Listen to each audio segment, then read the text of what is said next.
งานธรรมะไข่เกียรติอยู่นะเจ้าวันนี้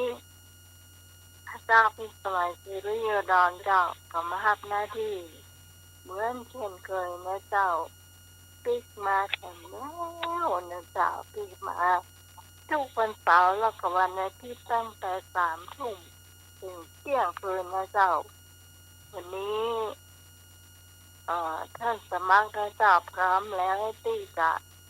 พบปะกับคุณผู้ฟังนิมนต์ท่านสมัครก่อนนะเจ้า10 นิ้วขอนอบน้อมอัญชลีวันทาอธิวาทแด่องค์สมเด็จพระสัมมาสัมพุทธเจ้าพระพุทธพระธรรมพระสงฆ์และพระอรหันต์พระสาวกผู้รู้ผู้ตื่นผู้เบิกบานตรัสรู้ชอบได้โดยพระองค์เอง10 นิ้วขอกราบไหว้ความเคารพพระครูบาอาจารย์พระมหาเถรานุเถระหลวงพ่อพระครูโพธิปริยัติยานุพรหลวงพ่อพระครูปริยัติยานุสาหลวงพ่อพระครูสมุวิศวัตวรกิจโจผู้อำนวยการสถานีพุทธศาสนาเจ้าวาดวัดฝ่ายหินและพระอาจารย์นิพนธ์สมณเณรอาจารย์เอาลักษณ์เราตลอดถึงนาพิสมัยผู้หัวหน้าธรรมะคลายเครียดเจ้านมัสการเจ้าเจ้าเจริญพรลุงหนุ่ยเนอะครับผมกรรมการครับเจ้าและท่านผู้ฟังทางบ้านทุกท่านเนอะ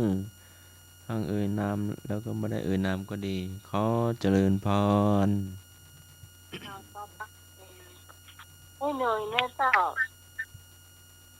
ครับผมครับ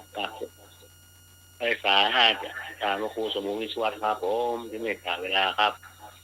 ครับผมเจ้าทุกคนทุกองค์นะครับพวกที่ใหม่วันนะครับไฟฟ้า5จากสมัครครับผมเจริญพรลุงหนุ่ยครับอาจารย์นิพนธ์ครับผมสวัสดีพี่วินอใหม่นะครับเจ้ามาเคลียร์ทุกท่านนะครับผมนี่มาตามแล้วครับวันอาทิตย์สีแดงครับเจ้าวันนี้สามเณรเอารากเปิ้นคงมาเตือนเนาะแต่มาอยู่เจ้า4 ทุ่มเนอะมีประชุมเจ้าประชุมเนาะนั่นแหละทุกเจ้ามาอยู่เจ้าแต่เรื่องช่วงของเพลงนี่ยังมาเตือนเจ้า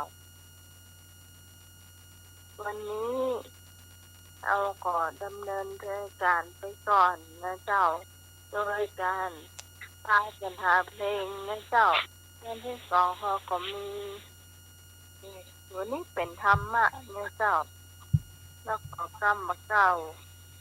เราเสียนะเจ้าวิท้ายด้วยอย่างนะเจ้าเหมือนเดิมเนาะเหมือนเดิมคุณผู้ฟังวันนี้053-226-058ผมได้เช็คเตือนท่านสมัครตามมาถึงเดี๋ยวเลยจ้ะ